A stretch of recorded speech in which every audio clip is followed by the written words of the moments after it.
Hello and welcome to the American Man podcast. This is your 5-day look back. Today is Friday, March 28th.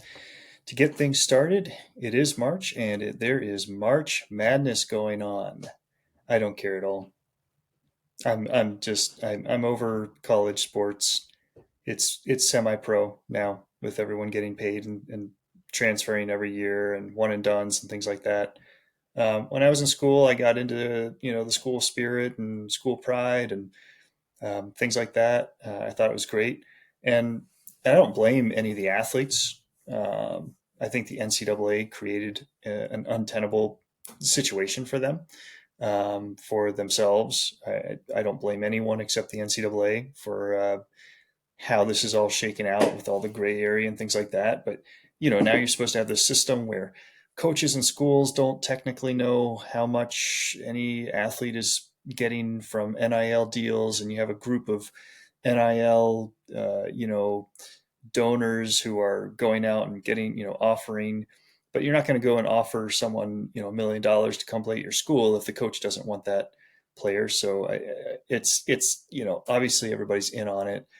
So it's one of those, it's only a matter of time before someone gets caught, and then they're just going to say, well, everybody else is doing it. Really, the whole thing's a mess. They just need to take a step back and realize that there's a lot of money in college sports. They just need to go, full out, semi pro. This is what it is now, full partnership with the professional leagues. This is a developmental league with a little bit of state or school pride mixed in. I think that's the best we can hope for right now. And again, I don't blame the students for wanting to make money off of their skill. That's fine with me. Um, but I've just lost all interest now because there's really no consistency to teams year after year. Um, I suppose it hasn't helped that my school hasn't been too great in a long time. Shout out to West Virginia Mountaineers, but it's lost its intrigue to me. So I haven't even watched college football championship games the last couple of years. I find them boring at this point. So, but March Madness is here, and everyone's really getting into that. I guess the most likely teams to win at this point would be Duke. Seems to be the favorite. Some people still putting money on Auburn, so we'll see. Otherwise, in the news, we have, a huge earthquake struck, a 7.7 magnitude earthquake struck in Burma, Thailand area, so over in Asia. It's easy to say our thoughts and prayers go out to them. It's another thing to take some time to pray and take some time to think about what you can do to help. I'm sure there's going to be a lot of charitable organizations helping. Do some research, right? See which ones truly use your donations in the most efficient way. That's a pet peeve of mine. What percentage of your donation goes to overhead versus actually getting to the people in need? So do some research. Make sure that everything is as efficient as it can be. Elsewhere across the country, we are seeing Teslas getting vandalized left and right, as obvious blowback to what Elon Musk has been doing with the current administration. Um, it's juvenile. I mean, it's beyond that. It's criminal, but it's juvenile. To take out your political frustrations on someone just because they bought a car from a manufacturer, um, that up until 2 years ago was supposedly saving the planet and electric cars and hurrah hurrah. I mean, it just, can we separate as a society, our political thoughts and feelings versus you know physically injuring other people's vehicles and doing damage. That's just, you're not proving anyone's point. You're making the case against yourself. Otherwise, in politics, we do have sort of a back and forth. Trump was elected large part on his promise to stop the inflow of illegal immigrants coming across the border, and the deportation of those currently here, specifically ones who commit crimes. So, in order to do that faster, Trump likes his shortcuts, and he will push every envelope as far as he can, and probably beyond, in many cases. And so he has invoked what's called the Alien Enemies Act of 1798, basically saying the United States has the right to remove anyone who has come into the United States as an enemy of the country with the intent to commit crimes against the country, et cetera, et cetera. And is basically his position is, well, if you're here illegally and you're a gang member, you are an alien enemy. So a judge has put a stop to that. But now there's sort of this back and forth of people saying that Trump should just ignore the judge, things like that. The bigger picture for me in this is twofold. First of all, um, I wish there was an easier way to say, hey, if someone is here illegally and you can prove that they're here illegally, it doesn't particularly matter if they've committed crimes or not. Technically, they should be able to, the government should be able to deport them relatively quickly. Um, so, I don't see why that's, an issue. Um, Secondly, I wish that the Trump, I get it. They're trying to push as much as they can through as fast as they can, because you want to sort of ride out this wave of the election, this sort of public support you're enjoying right now. You want to accomplish as much as you can before that sort of starts to wane, and then you don't have as much support for doing these things. But it does seem like you could approach this in a little bit more balanced manner, balanced approach, and not use laws from 1798 with really very little precedent behind it. People already accused Trump. That was one of the Democrats' main talking points was he's going to be a dictator.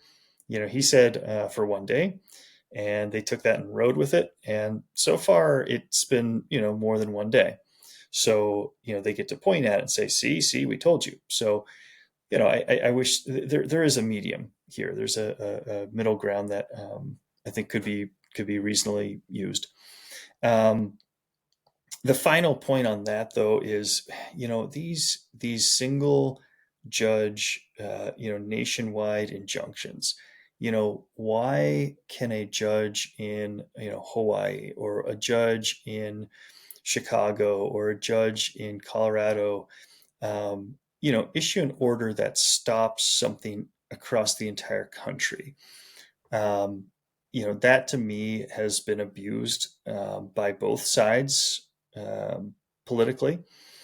I see it more consistently used by the Democratic side, but both sides certainly have their favorite little courts that they run to, knowing that there's a high likelihood that they'll get an injunction in that court, depending on the judge that, the judges that were appointed, the judges that are in that, that circuit. And I think that's a huge problem. It creates what we call forum shopping. You find the judge of your preference, you get the case in front of, hopefully that judge, and then that judge issues a nationwide injunction. That's not how our system was supposed to be set up. We are a collective of states. The federal, judiciary has circuits that cover geographic areas. How a single judge in one of those circuits can issue an injunction that prevents, let's say if you're in Hawaii, a judge can't or shouldn't be able to issue an injunction that prevents the federal government from doing something in Florida. That's why we have appellate courts and the Supreme Court. That's why we have Congress, to enact laws that affect the nation. So that's a huge pet peeve of mine. I hope that it does get overturned, not but because I particularly agree with it or don't agree with it in terms of, a legal perspective, but because these nationwide injunctions are just getting more and more predictable. Um, I think that a more liberal interpretation of the Constitution. I'm not going to say that they're being activist judges. They're following their own style of interpretation, which is a living Constitution, which is one that changes over time with society, with the times. So I'm not going to say that they're just making something up because they feel like it. I think it aligns with their judicial philosophy. So, I think that's, I don't like that philosophy. I don't agree with that philosophy. Um, and I think we need to be limiting these nationwide injunctions because it does seem to be more of a political strategy than a legitimate use of the courts. Um, so finally, I want to save the best for last, so to speak. We have the first quote unquote scandal, I think, of the Trump presidency. Earlier this week, it was revealed that a Trump's security team. So, we had J.D. Vance, we had Pete Hegseth, we had from the sound of it, between 15 and 20 security advisors on a group chat. So now already we're sounding like this is middle school. We're on a group chat called on this app called Signal, which apparently is a secured chat system. So at least that's a good thing. We're not just opening up ICQ or AOL chat rooms and saying, "Hey guys, let's go attack some Houthi pirates." Um, but what apparently happened is Mike Waltz, who is one of the security team advisors, he added a journalist for the Atlantic, an editor for the publication The Atlantic, um, sort of mistakenly, apparently, added him to the group chat. Um, and to his credit and also to his not credit, this journalist didn't say anything. He also didn't publish anything, immediately that was a specific story. He sort of announced himself after some time, but he did stick around, which I guess I don't blame him if his job is to write the news about politics. If someone invites you to a top secret sort of group chat of the most powerful people in the security of the country, then it's pretty tempting to stay on there and see what they're saying.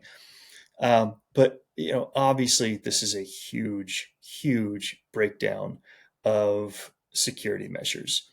The fact that no one was sort of monitoring who all was part of this chat.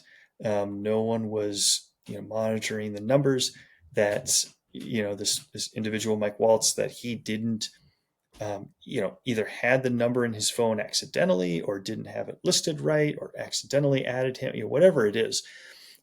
This is a huge, huge problem. Now they're scrambling. They're saying nothing top secret was leaked, and the conversation was about general logistics and planning, but nothing specific that would have endangered troops. Okay, that's all well and good. We're still, it was still discussing our pretty specific plans about striking, I guess, Houthi pirates in the ocean. Um, and it doesn't matter how confidential this information was or whether it was specifically um, revealing any positions or strategy or things like that could have been leaked. The fact is that journalist was inadvertently added to a group chat with our security team, and someone needs to lose their job over this. Um, the president cannot point fingers at the Biden administration and claim that people should have been fired over this and that, little discretions, maybe big indiscretions, but then turn around and say no, no, no, he's a good guy, he's not going to make the mistake again. Trump was a man who got famous for saying you're fired. And, he needs to show at this point, in my opinion, sort of the moral high ground, which is I'm going to take accountability for this the way I uh, blamed my adversaries of not taking responsibility for their actions. And I'm going to do what they didn't or what I said they didn't do, accuse them of not doing, and I'm going to fire him. That would not affect our national security. Nothing against Mike Waltz, but and ironically, with a lot of these things, ironically, this is obviously a mistake he will never make again, right? We learn from our mistakes, but we're sort of a one mistake and you're out type of society, and from a public perspective, from a morale perspective, things like that. You just can't let something like this go without you know taking the person responsible, saying, "Look, you messed up. We just can't afford that. I'm sorry, but we're going to have to replace you." Um, that's kind of the level of problem that this was, when you're playing with these stakes, when you are dealing with the national security of the United States of America. That's how serious this is. And I think that they are doing a huge disservice by trying to skirt the issue, downplay it, things like that. I think now is the time to say, we're going to do what our predecessor didn't do. We're going to take accountability. We're going to remove this individual from their position, and we're going to replace them with someone else. End of story, move on. But otherwise, now it's going to play on for days. There's going to be, weeks. There's going to be an investigation. We're going to have, hearings. We're going to have all kinds of things like that, which I think really hurts the credibility of the administration. So I don't think they will, but I think they should. So that's what you missed. Um, Sorry I missed last week. I had water coming down out of the ceiling of my music room and was a little preoccupied that weekend. So we'll see you again next week.